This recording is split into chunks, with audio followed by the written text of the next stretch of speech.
आदि पुरुष मूवी देख कर आया हूँ। इस मूवी को देखने के बाद में ऐसा एहसास हो रहा है जैसे खुद की संस्कृति के मजाक का हिस्सा बन गया हूँ मैं, वो भी पूरे विश्व के सामने। इस वीडियो की शुरुआत करने से पहले ही मैं आपको बता रहा हूँ कि इस मूवी को देखने के बाद में मुझे ऐसा फील हो रहा है जैसे बचपन से मैंने अपने एक भगवान को मान रखा था और वो भगवान मुझसे अभी अभी किसी ने छीन लिया। जिस स्वरूप, जिस कथा, जिस व्यक्तित्व से मैं और पूरा भारत हमेशा से प्रेरणा लेते आया है, आज एक ही झटके में उस पूरी चीज का मजाक बना दिया है। ये मुझे पर्सनली फील हो रहा है इस मूवी को देखने के बाद। कहने को आदि पुरुष मूवी जब शुरुआत होती तो शुरुआत में ये बताया जाता है कि वाल्मीकि रामायण पर आधारित है, लेकिन मैं भाई साहब ये सीना ठोक के कह सकता हूँ कि ये हमारी रामायण तो हो ही नहीं सकती। पूरे वर्ल्ड के अंदर भारत की तरफ से रामायण का ये स्वरूप पूरे वर्ल्ड को दिखाया जा रहा है, इससे बड़ा दुर्भाग्य पूरे विश्व के लिए कुछ भी नहीं हो सकता। इससे बेकार रामायण का ड्रामेटाइजेशन मैंने आज तक नहीं देखा और शायद कभी फ्यूचर में भी नहीं देखूंगा। देखो, मैं मूवी के VFX और विजुअल्स के बारे में बात नहीं कर रहा हूँ, उसको लेके ऑलरेडी ये मूवी काफी बार रोस्ट हो चुकी है। मैं बात कर रहा हूँ मूवी की उन गलतियों की जो कि रामायण की कहानी के खिलाफ लगते हैं। आप मूवी के अंदर ब्रह्मदेव को दिखा रहे हैं लेकिन ब्रह्मा का असली स्वरूप नहीं दिखा रहे हैं। चलो ठीक है, ये आपकी कल्पना थी कि ब्रह्मदेव इस रूप में भी आ सकते हैं। जिस रावण को विद्वान पंडित भी माना जाता है उसकी आपने एक शिखा भी नहीं दिखाई।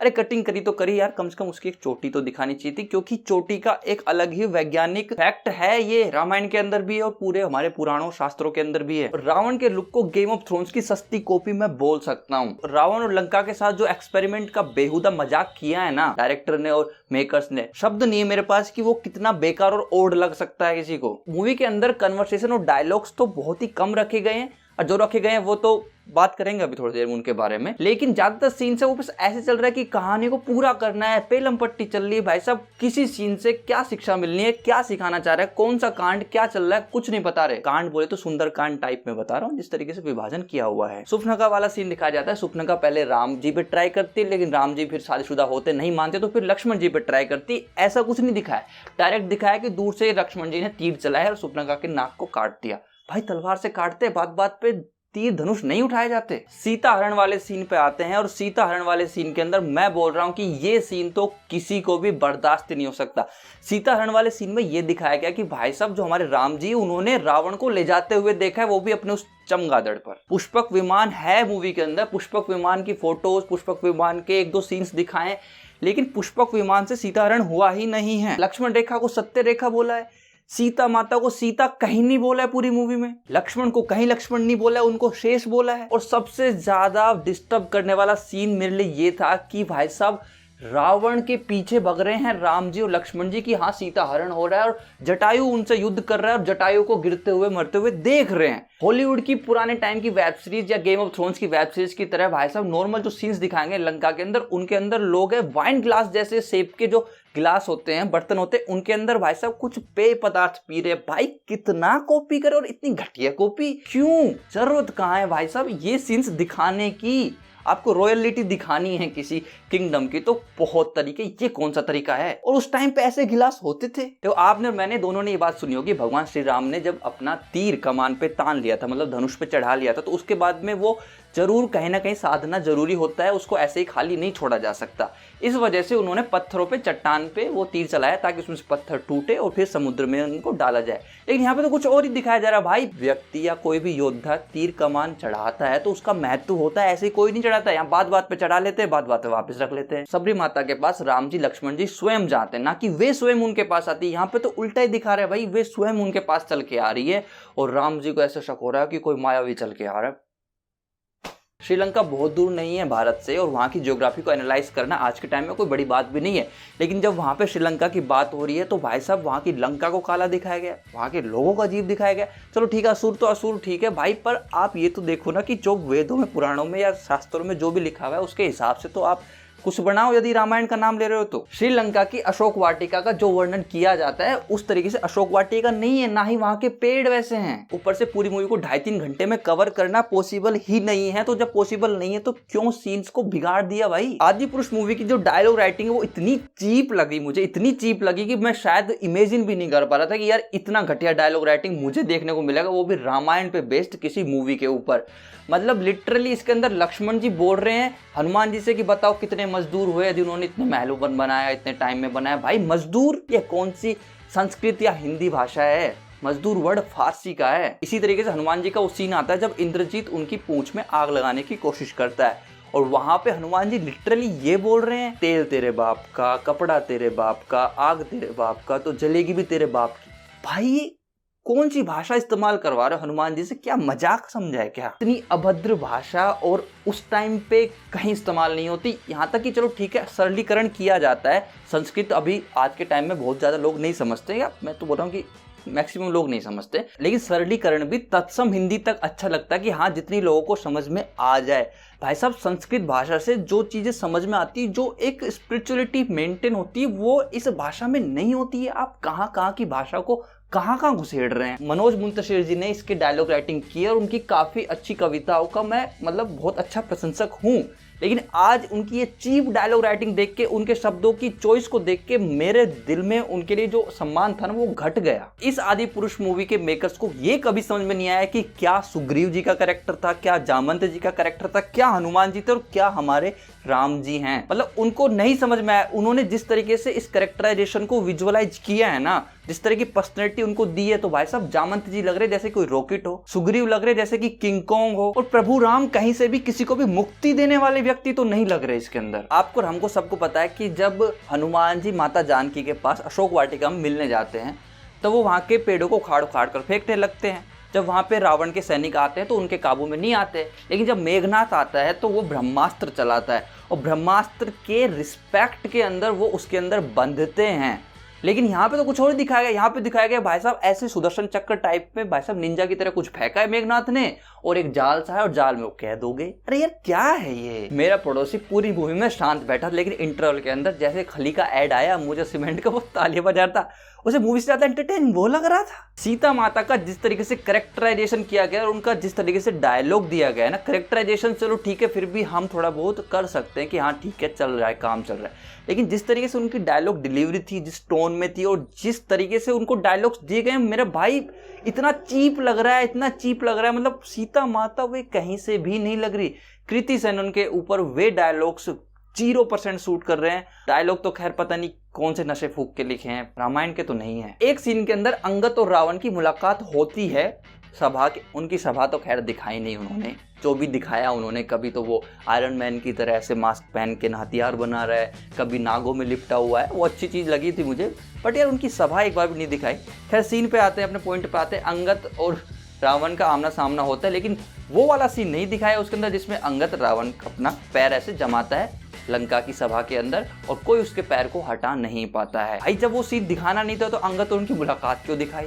मतलब जो सीन्स जरूरी नहीं थे उनको ऐड किया गया, लेकिन जो सीन जरूरी थे उनको हटा दिया गया, ये कह के कि भाई 3 घंटे के अंदर हम पूरी रामायण कैसे दिखाएंगे। तो मत दिखाओ भाई, किसने बोला था, टुकड़ों में दिखा देते। इंद्रजीत को देख के आपको लगेगा कि इंद्रजीत को फ्लैश बना दिया। चलो ठीक है यार, 1 मिनट को ये कल्पना सहन की जा सकती है कि भाई ठीक है उसके अंदर फुर्ती वाली पावर दिखा दी गई, लेकिन इंद्रजीत के ऊपर टैटू बने हुए थे उस टाइम पे। टैटू भाई तुम एक बात बताओ यार, उनकी कटिंग्स वगैरह जो की गई है वो आज के टाइम के विलन की सी लगती है, और बात चल रही त्रेता युग की। मुझे तो एक बात ये बताओ कि उस टाइम पे रॉयल्टी का मतलब जो होता था, जो मुकुट होता था, जो स्वर्ण होता था, जिस तरीके से चमक होती थी, उस तरीके से वहां की संस्कृति कहीं भी पीछे नहीं थी। कुबेर शब्द सुना है? कुबेर जी का सोना वहां पे है। जो लंका है वो शिव जी की लंका है वहां पे दी हुई। कैसे इमेजिन कर सकते हो कि वो लंका है वो ऐसी काली होगी और वहां पे लोगों को रहने सहने का ढंग नहीं होगा, वहां पे इस तरीके से चीजें होंगी? भाई क्यों?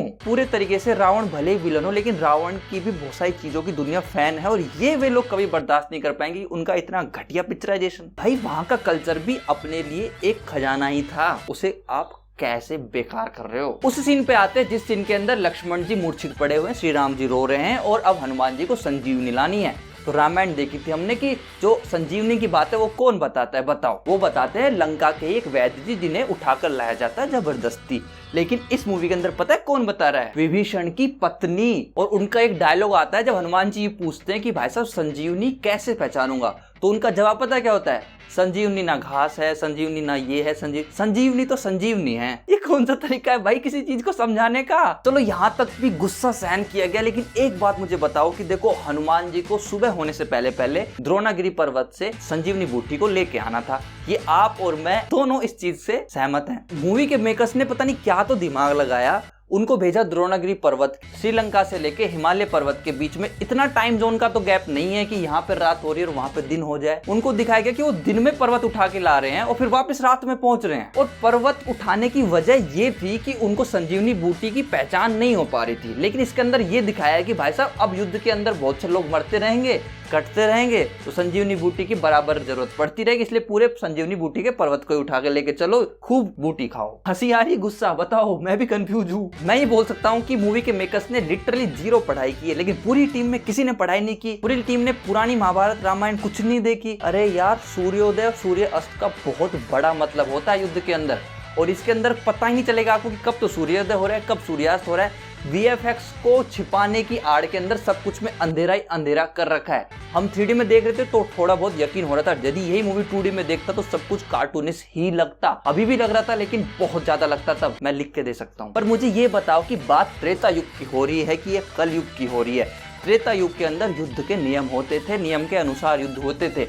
पर्टिकुलर रणभूमि होती थी जिसके अंदर युद्ध किया जाता था। सूर्योदय से सूर्यास्त के बीच ही किया जाता था। इसके अलावा कोई करे तो उसे छल बोला जाता था, और वो रामायण के अंदर ऐसा कोई जिक्र नहीं है।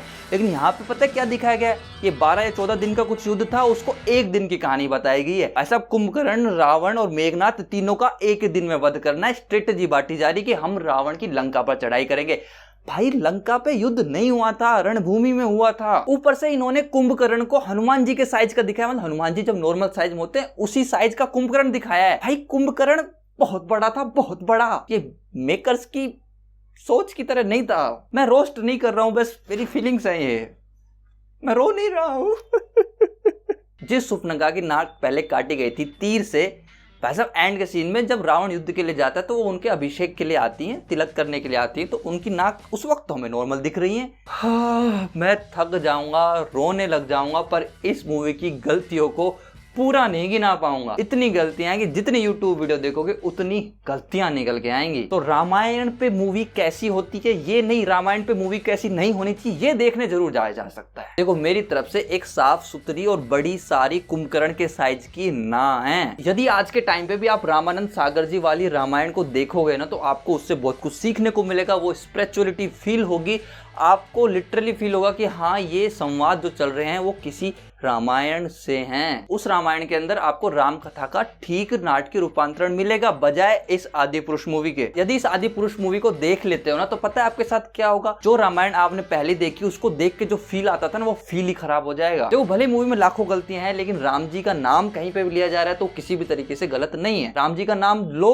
बस लेते रहो। इस वजह से मैं ये तो नहीं कहूंगा कि इस मूवी को पर्टिकुलरली बैन कर दो, या फिर मूवी के मेकर्स और डायलॉग राइटर्स की सजा पूरी की पूरी मूवी की टीम भुगते, मैं ये भी नहीं चाहूंगा। लेकिन मैं एक सावधानी बरतने को आप लोगों से जरूर कहूंगा कि आप इस मूवी को भले देख के आओ, ताकि ये देख सको कि भाई क्या गलतियां की है और क्या नहीं करनी चाहिए, लेकिन आपके बच्चों को इस मूवी से बिल्कुल दूर ही रखें। मैं नहीं चाहता किसी भी तरीके से हमारे नए नए बच्चों को गलत रामायण देखने को मिले। देखो, मेरे अंदर से सलाह यही है कि इस मूवी के गाने हैं उनको सिर्फ सुन के एंजॉय करो, इससे ज्यादा ये मूवी कुछ डिजर्व नहीं करती। इन द एंड मैं मूवी को रोस्ट नहीं कर रहा हूँ, ये बस मेरी फीलिंग्स थी। मूवी देख के जस्ट आने के बाद मैंने वीडियो बनाई है, बहुत ज्यादा स्क्रिप्ट राइटिंग भी नहीं की है मैंने, सिर्फ पॉइंट्स रखे थे कि हाँ ये गलतियां हैं, और मुझे इतनी सारी गलतियां याद भी रही हैं। देखो, गलतियां याद हैं ये, यदि मैं हर एक गलती को लिखने बैठता तो शायद पूरी मूवी मैं ही बना देता गलतियों के ऊपर। अब आप लोग आपका रिएक्शन एन के टिप्पणी पर टिप्पणी करके बता सकते हैं। मिलते हैं अगली वीडियो में। जय श्री राम, जय हनुमान।